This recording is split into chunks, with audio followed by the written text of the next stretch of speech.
Hello everyone, my name is Nick Tipton, and today I want to discuss the educational laws, No Child Left Behind, and the Every Student Succeeds Act, or ESSA, which will go into effect in the 2017-2018 school year.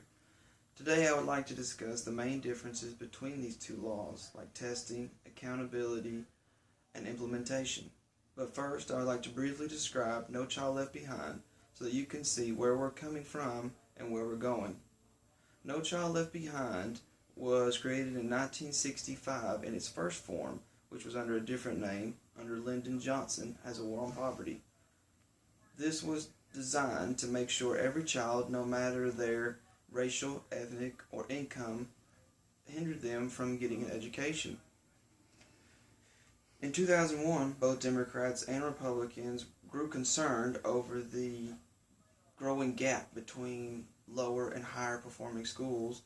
And in 2008, George W. Bush introduced the form that we know today of No Child Left Behind. He summed up his new law very well when he said, and I quote, "Every child can learn. We expect every child to learn, and you must show us that every child is learning." No Child Left Behind is a very government-oriented task trying to make sure that every student reach these goals, and if they don't, that the schools are held accountable for it.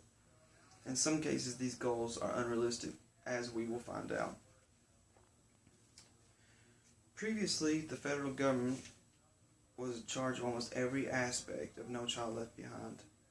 But because of widespread criticism over the way they handled this law and our schools, now they have decided under ESSA to hand over the reins to state legislatures, and some of those states have decided to hand the reins over to their individual school systems.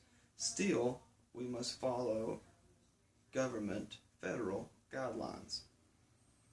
This means every state will be responsible for how their money is spent, how schools will be held accountable, and that will all be under the auspices of state government still being watched over by the federal government.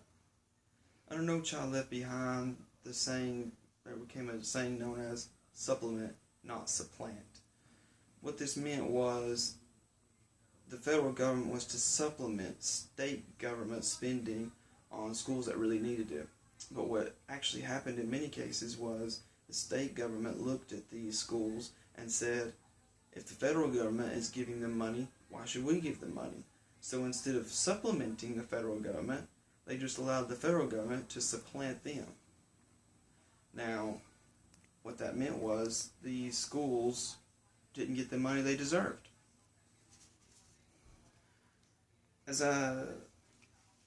Another difference will be in accountability. No Child Left Behind meant just that. It was meant to make sure that every child could succeed, and they had the goal of 100% graduation rate. This lofty goal, we found, was unrealistic. Under ESSA, it's going to be a little bit more lax, and hopefully a little bit more achievable.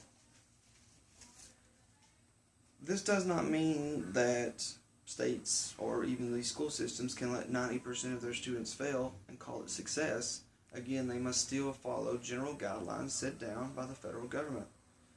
We all know the federal government, is never going to give over full control of anything to anybody but itself. We all know that standardized testing is a hot topic. Under No Child Left Behind, every child was to be tested in math and reading every year in the 3rd through 8th grades, and once again in high school. They were also to be tested in science in elementary, middle, and high school. Under ESSA, they will be tested in the same grades, but the schools can be given discretion over when they will be tested, like maybe once a month instead of all at the end of the year like we used to do with the EOGs. This could allow kids a little more chance to remember the information they just learned and be tested on it. In conclusion, both laws are similar to their goals to help every student succeed, but ESSA gives schools more flexibility to cater to specific needs. ESSA is meant to close that gap between low and high performing schools. Thank you very much.